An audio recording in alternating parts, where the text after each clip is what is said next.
new babe. So what's good, TMG fam? It's your boy L, and I'm back with another reaction. How y'all feel? Welcome back to the channel, man. Salute. Now listen, you got conspiracy theorists, not normal L sitting in front of you. Well, there's no such thing as normal L in my opinion, in my book. But you got conspiracy theorist L sitting in front of you right now, bro, because today's topic require I get in that bag, fam. The top 10 scary human experiment stories. Now, when I get in that type of bag, bro, I don't be playing, because I truly believe that a lot of stuff that be happening to us be human experiments, man. Just to see, testing us, using us as test dummies on different things. You know, some people feel like COVID was that. I'm gonna just leave that alone. I'm gonna just let that stay there. But just throw that out there and see what y'all, you know what I mean? Some people think that about COVID. That's what that was. So it's been a lot of different things, man, that have happened.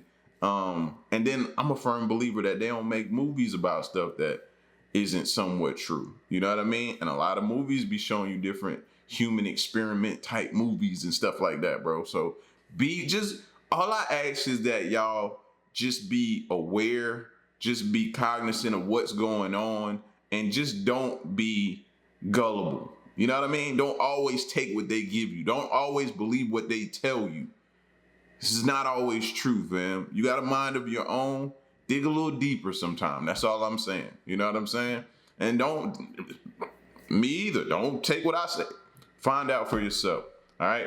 So we're going to get into this video, man. If you're new to the channel, at the bottom somewhere should be a subscribe button, man. Go ahead and join the family, man. We like the mob around here. Blood in, blood out. Once you in, you in. Once you in, you in. Nah.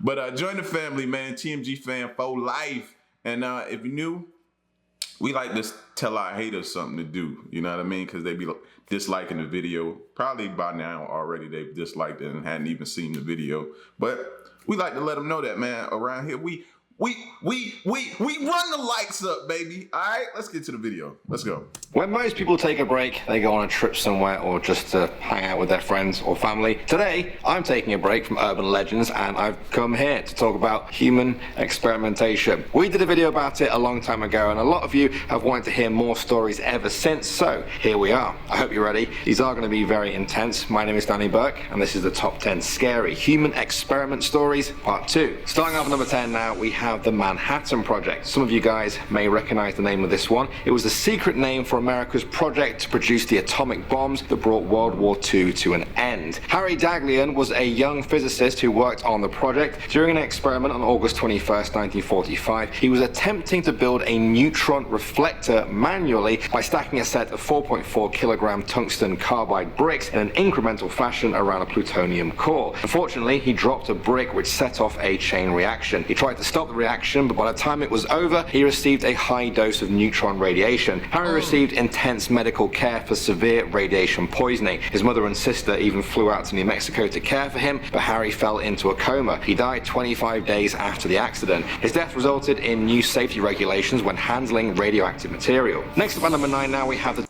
Yeah, y'all, everybody don't turn into a superhero when they get exposed to that type of stuff. You know, that's another thing, man. People around here have you thinking like these movies, fam. Oh, I got hit with all this radiation. Now I got this superpower. No, fam, you died. You died. That's what happened. You died.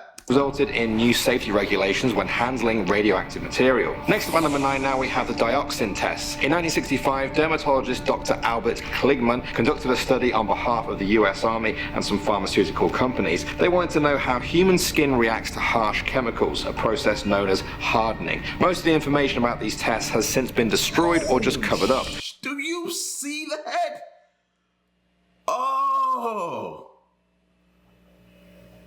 Oh, damn. That looked like a deadly disease. It's known as hardening. Most of the information about these tests has since been destroyed or just covered up. We do know that he described his patients as acres of skin to experiment on. We also know he used dioxin on them, the active ingredient in Agent Orange. This happened around the time the US was covering Vietnam with Agent Orange in an attempt to push the fight against the Viet Cong in their favor. To speed up the experiments, Dr. Kligman injected his victims with a reported 468 times the recommended safe dose of dioxin. After that, not much more has been uncovered. It's thought there are still about 70 of the patients out there still, their identities and current condition unknown. Next up at number 8 now, we have Operation Sea Spray. In September 1950, the US Navy spent 6 days spreading the bacterium Surretia marcescens into the air about 2 miles off the coast of California. That bacterium lives in soil and water and is best known for its ability to produce a bright red pigment. This trait makes it useful in experiments because it's so bright, it's very easy to see where it is. The project was called Operation Sea Spray. Its aim was to determine the susceptibility of a big city like San Francisco to a bioweapon attack by terrorists. In the following days, the military took samples of 43 sites to track the bacteria's spread. They found that it had infested the whole city and all the surrounding suburbs as well. During the test, residents of San Francisco inhaled millions of bacterial spores. The military deemed the experiment a success. They got to see how far chemical warfare could spread, and anyway, they knew the bacterium wasn't harmful, or so they thought. People started getting... That's what I'm saying like that, bro.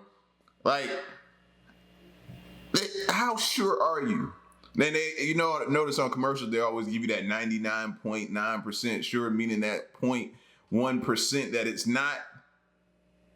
And they were willing to test that on people, bro, without even giving them the option of declining or saying no or leaving the area. And the ones who were willing to stay, stayed. You think they're still not willing to do that? Exactly. Yeah. I don't trust them as far as I can see them. Getting urinary tract infections, and it was even linked to the death of a patient recovering from prostate surgery. This experiment wasn't even public knowledge until 1976, a full 26 years after the event. Moving on to number 7 now, we have Project MK Ultra. This is a particularly famous one you guys may have heard me talk about in a previous video. During the 1950s and 60s, at the height of the Cold War, the US feared that communist countries were using mind control techniques to brainwash US prisoners of war in Korea. They wanted in on the action. So in response, the CIA authorized Project MK Ultra in 1953. The secret operation was aimed at developing a defense against drugs or other manipulators that could control human behavior. Such was the secrecy of this project that even today, not much is known about it. But we do know this: the project involved more than 150 human experiments involving psychedelic drugs, paralytics, and electroshock therapy. Sometimes the test subjects were aware they were participating in a study, but shockingly, many did not, even when the hallucinogenic effects started kicking in. Can you even imagine how scary that would be? Many of the tests took place at universities, hospitals, or prisons in the US and Canada between 1953 and 1964. The CIA didn't keep many records though, and any good ones were destroyed when the program came to an official end in 1973. Moving on to number 6 now. The kings at throwing rocks and hiding their hands, bro. They will not hesitate to destroy some evidence of what they've done. At all. No shame about it. No shame. And we have North Korea. Some of the things we've all heard about North Korea may not be true, but some of them may be even worse than we could ever imagine. In 2014, a former North Korean officer stepped forward to say that the nation's military were using mentally and physically disabled children as test subjects in chemical experiments. He said this was the last straw that caused him to defect and leave the country. The man was called Im Cheon-young, and he said he was taken to special training at the military academy. It was there where they taught him how to confuse the enemy without revealing your own forces, how to carry out assassinations, and how to use chemical weapons. He was close to defecting on this alone, and then came the field learning. This involved testing biological and chemical weapons on so-called objects. At first, these objects were mice, but soon they were using humans. Im said that he saw with his very own eyes disabled people, sometimes children, being killed by these chemical weapons just to show the soldiers how they worked. One expert said this is not surprising. Anyone who visits the capital will never see disabled people because they are allegedly taken away as children and incarcerated in special camps. Perhaps these evil experiments are what the camps are all leading up to. Moving on to number 5 now, we have Project QKHILLTOP. This was a CIA project developed to study Chinese brainwashing techniques, which they used to develop new methods of interrogation. The research was led by a man named Dr. Hare, and he was a researcher at Cornell University's medical school. Dr. Wolf requested the CIA provide him with information on imprisonment, deprivation, humiliation, torture, brainwashing, hypnosis, and more. Based on this, the team began to formulate a plan. They wanted to develop secret drugs and various brain-damaging procedures. According to a letter that he wrote, in order to fully test the effects of this, Wolf wanted the CIA to make available suitable subjects. Once they had provided these poor souls to test on, Wolf also detailed the next step his research team would take. They would then... Bro, these people do not value human life at all, bro. You're nothing more to them than just a body that they could perform a test on. You mean nothing to the...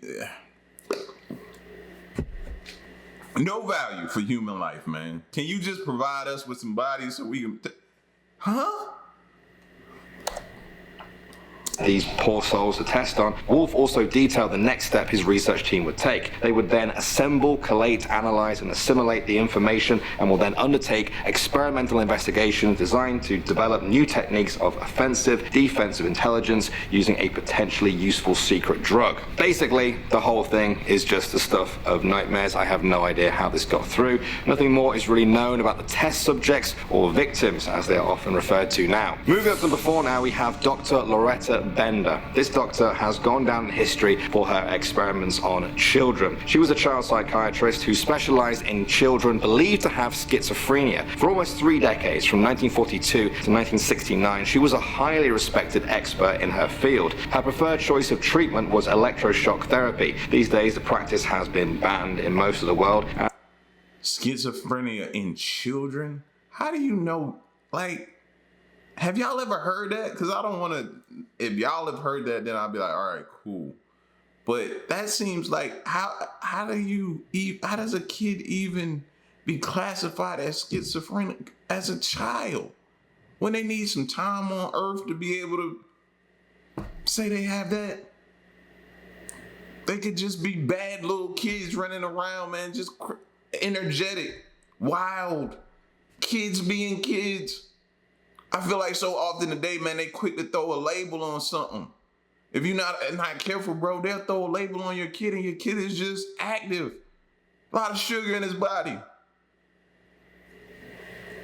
That's crazy to me.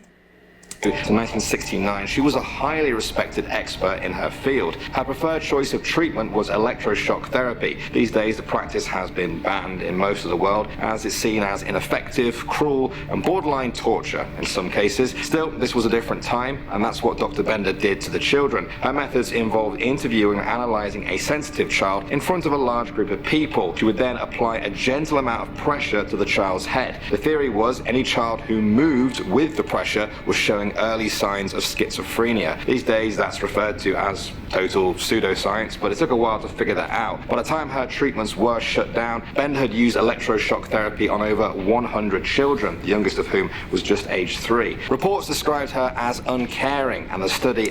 3 years old, bro. 3 years old. That child are you schizophrenic? 3 years old?